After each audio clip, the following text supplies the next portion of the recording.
ओम नमस्ते मित्रों, भाइयों बहनों।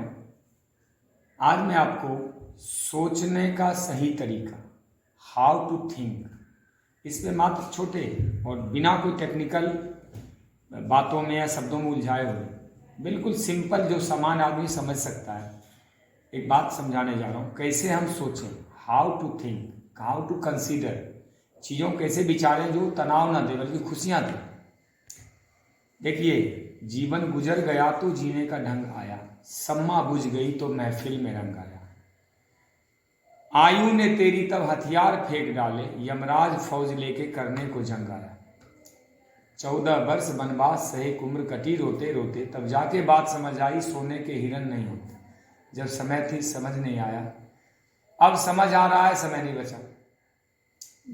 मानव के 99% मानव जीवन यही हो रहा है। सारा समाधान अंतर्मुखी है, अंदर की तरफ है। बाहरी दुनिया में व्यवधान है, समाधान ज़्यादा है नहीं, लेकिन हम बाहर ज़्यादा ढूंढते हैं, अंदर कम। जैसे एक व्यक्ति ने मुझे कुछ कहा, चलो चोर कह दिया, तो दो बातें होती, या तो मैं उसको प्रत्युत्तर दूं, प्रतिकार करूं, उसको मैं चोर कहूं और कुछ कहूं, रिएक्ट करूं। एक उसका समाधान है, मैं अंदर देखूं अपने तरफ, जो उसने कहा है सच का है या झूठ का है। यदि उसने झूठ कहा है तो 100 आदमी ऐसा बोलता रहे, मुझे क्या फर्क पड़ता है, मैं जवाब ही नहीं दूंगा तो उसका तो 2-4 बार बोल के चुप हो जाएगा। एक और होता है कि यदि मैंने कोई गलती करी है तो मैं सुधार कर लूँगा, तो समाधान कहाँ मिला, अंदर। अब मैं उसे बेमतलब झगड़ा करूँ, अपनी ऊर्जा नष्ट करूँ, बेमतलब वो हो जाए, डिस्टर्ब हो जाऊँ, उससे क्या फ़ायदा। जब भी कोई चीज़ें आए उससे देखें मेरे लिए क्या समाधान है।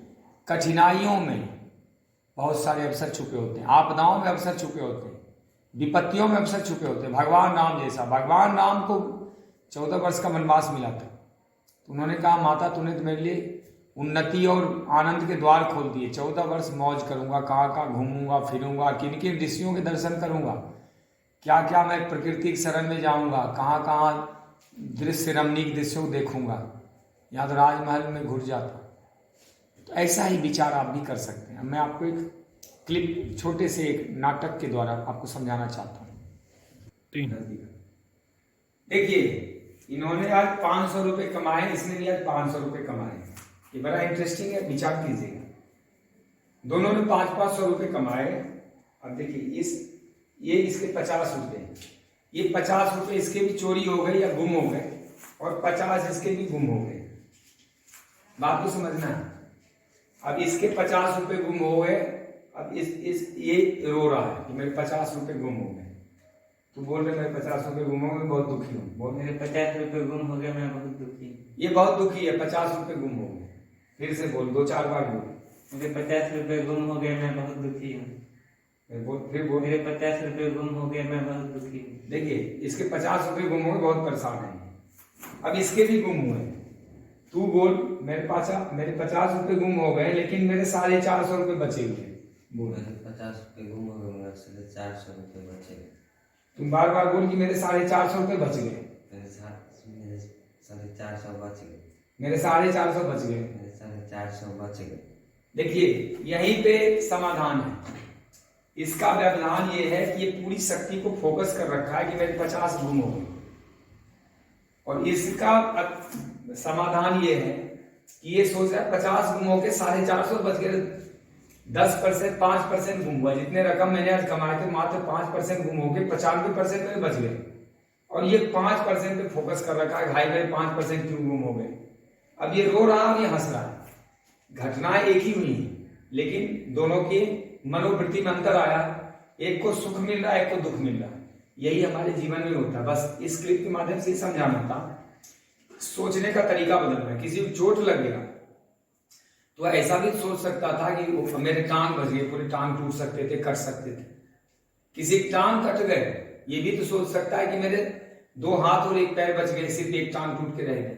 लेकिन मनुष्य गलती कहाँ करता है कि जो गड़बड़ हो गया उसी के ऊपर पूरी ताकत लगा देता है। हाय मेरे साथ ऐसा क्यों हुआ, मेरे साथ तो भगवान ने अन्याय कर दिया। ऐसा कुछ भी नहीं। सारा कुछ डिपेंड करता है मनोवृत्ति, how to think, how to consider. इस वीडियो के माध्यम से आपको यही समझाना था कि आप भी ऐसा सोचें। मेरे पास बहुत सारे लोग आते हैं उल्टा ही सोचेंगे, जो भी अच्छा हुआ वो जीवन में कुछ अच्छा नहीं देखते, जो अच्छा नहीं हो पाया उसके बारे में बार बार वो शिकायतें करते हैं। उनको भगवान से भी शिकायत है, समाज से शिकायत है, सरकार से शिकायत है, माँ बाप से शिकायत है, अपने जॉब से शिकायत है, बाल बच्चों से शिकायत है, उनकी जिंदगी में शिकायतें। लेकिन कुछ ऐसे लोग होते हैं सैकड़ों हजारों लाखों में, जिन्हें किसी से कोई शिकायत नहीं है। हर जगह उनको धन्यवादी भाव रहते हैं, उनके अंदर हर जगह धन्यवाद, जो मिला उसके लिए थैंक्स, नहीं मिला आशा है ना और मिलेगा, समय बीत तो नहीं गया, जीवन और आगे भी है। कई तो इतने आत्मविश्वासी होते वो तो कोई नहीं, इस जीवन में अगले जीवन में मिलेगा जरूर। कर्म के फल तो कभी नष्ट होते ही नहीं, और पुरुषार्थ भी निष्फल नहीं होता। तो हो गया, समाधान ही समाधान है। धन्यवाद। ओम जय हिंद, आपका कल्याण हो। वंदे मातरम।